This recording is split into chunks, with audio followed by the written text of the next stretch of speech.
नमस्ते फ्रेंड्स, मैं हूं मीनाक्षी और एक बार फिर से आपका स्वागत है मेरे इस यूट्यूब चैनल में। और दोस्तों, कई बार हमारे सामने ऐसी सिचुएशन आ जाती है कि हम करना तो कुछ और चाहते हैं लेकिन कर नहीं पाते हैं। हालातों के हाथ हम ऐसे पिस जाते हैं कि जो सोचा है वो नहीं हो पाता है। जैसे कि हम अपनी पढ़ाई करना चाहते हैं लेकिन सिचुएशन ऐसी आ जाती है कि हमें अपनी पढ़ाई को रोक देना पड़ता है, फुल स्टॉप लगा देना पड़ता है। ऐसे ही मेरे साथ हुआ। मैंने अपनी पढ़ाई को ज़ीरो से शुरू किया। मैंने आपको बताया कि मेरी शादी जल्दी हो गई थी, उसके बाद बच्चे और फिर फैमिली।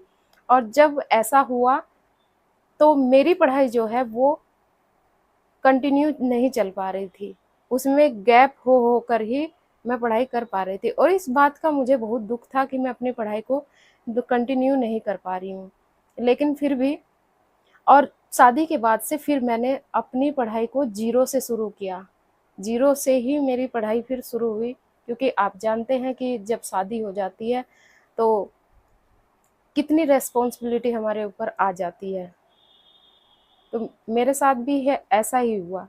लेकिन मैंने भी हार नहीं मानी। आपने वो कहानी सुनी है ना, कछुआ और खरगोश की, कि खरगोश तो तेज रफ्तार में दौड़ रहा था और कछुआ बहुत धीरे धीरे चल रहा था। लेकिन खरगोश को अपने ऊपर घमंड हो गया कि वो तो कछुआ तो हार ही जाएगा, और वो रास्ते में सो गया और खरगोश ने धीरे धीरे चलकर अपनी मंजिल तक वो पहुंच गया, अब जीत हासिल कर ली।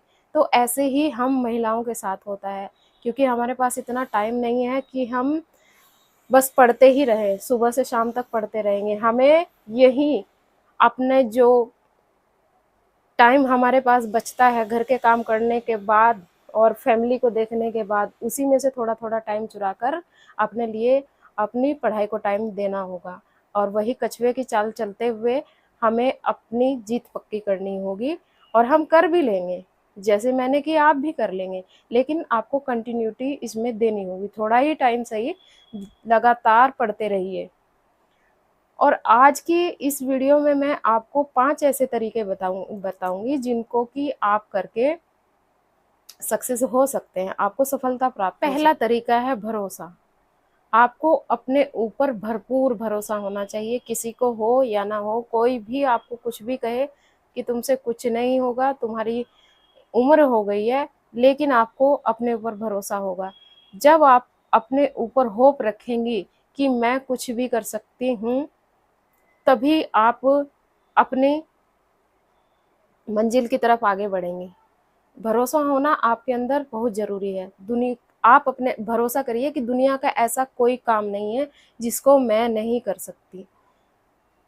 आप जब ये भरोसा अपने अंदर रखेंगे ना, तो फिर देखिए आप कितने आगे तक जाएंगे। भरोसा होना बहुत ज़रूरी है। दूसरा तरीका है सेल्फ कॉन्फिडेंस, और ये सबसे बढ़िया तरीका है, या मैं कहूँ कि आप अपने अंदर सेल्फ कॉन्फिडेंस करके ही सब कुछ प्राप्त कर सकती हैं, अन्यथा दूसरी स्थिति में नहीं। आपको पहले भी कई बार ताने मारे जा चुके हैं कि तुम अब कुछ नहीं कर सकती, तुम्हारी उम्र हो गई है। लेकिन अगर आपके अंदर सेल्फ कॉन्फिडेंस होगा, आत्मविश्वास होगा, तभी आप आगे बढ़ेंगी और कुछ कर पाएंगी। अगर आपने अपना सेल्फ कॉन्फिडेंस लूज कर दिया तो फिर आप कुछ नहीं कर पाएंगे। इसलिए अपने सेल्फ कॉन्फिडेंस को बनाकर रखना है, आप आत्मविश्वास को बनाकर रखना है। हमेशा आत्मविश्वास से भरी रहें और धीरे धीरे ही सही, लेकिन अपनी पढ़ाई करती रहें और चलती रहें। और एक दिन आप देखिएगा कि आपके जीवन में इतना बड़ा बदलाव आएगा कि आप उसकी कल्पना भी नहीं कर सकते हैं। और जो दूसरे आपको कह रहे हैं कि तुमसे नहीं हो पाएगा, वही तुम्हारे ऊपर फिर गर्व तरीका है नियमितता, रेगुलरिटी। नियमितता को अपनाकर आप ऐसा नहीं करेंगी कि आज पढ़ाई की है और फिर 2-4 दिन के लिए गैप कर दिया। नहीं, आप कम ही सही लेकिन रेगुलर पढ़िए। रेगुलरिटी आपके जीवन में रहेगी तो थोड़ा थोड़ा ही सही, एक दिन वो इतना सारा हो जाएगा। और वही कहते हैं ना, बूंद बूंद से समुद्र भरता है तो घड़ा भरता है। तो आप भी ऐसे ही करिएगा कि थोड़ा थोड़ा पढ़िए और एक दिन घड़े को भर दीजिए। तो नियमितता बहुत ज़रूरी है। जब तक नियमित होकर आप पढ़ाई नहीं करेंगे तब तक कुछ नहीं हो पाएगा। धीरे धीरे ही, किसी को महसूस भी मत होने दीजिए कि आप क्या कर रही हैं।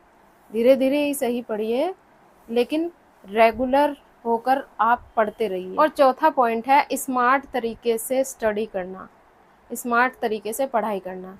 वो स्मार्ट तरीके से लोग इस पढ़ाई कैसे करते हैं?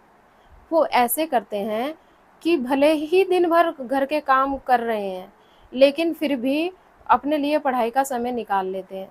सारे घर के काम करते हुए भी अपने लिए अगर आप स्टडी के लिए टाइम निकाल लेते हैं, तो आप स्मार्टली स्टडी कर रही हैं। आप स्मार्टली स्टडी कर सकती हैं ये तरीका अपनाकर। क्योंकि अगर आपके पास इतना टाइम नहीं है, भरपूर टाइम नहीं है, थोड़ा थोड़ा टाइम चुरा कर ही आपको अपनी पढ़ाई को देना है। और अपनी पढ़ाई को जब तक आप थोड़ा थोड़ा समय डेली का निकाल कर नहीं देंगी, तब तक आप कुछ नहीं कर पाएंगी। क्योंकि इतना समय आपको मिलने वाला नहीं है कि आप एक ही समय में बस आपको पढ़ाई का मिल गया और आप कर लेंगे।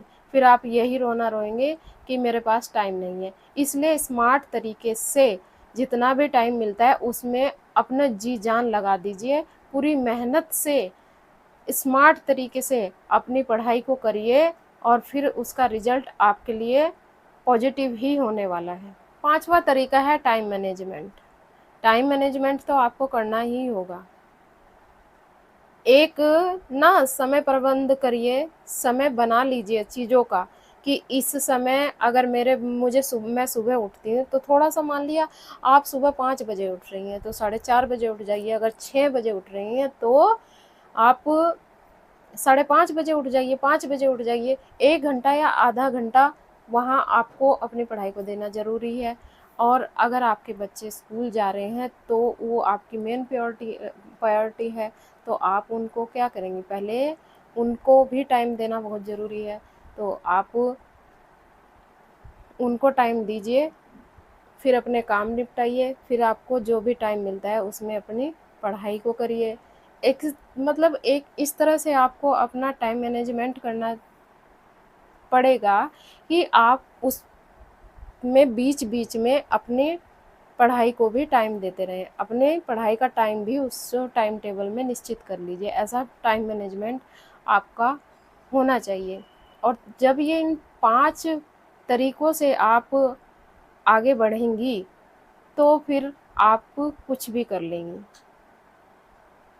इस तरह से आप अपनी पढ़ाई को जारी रखिए। धीरे-धीरे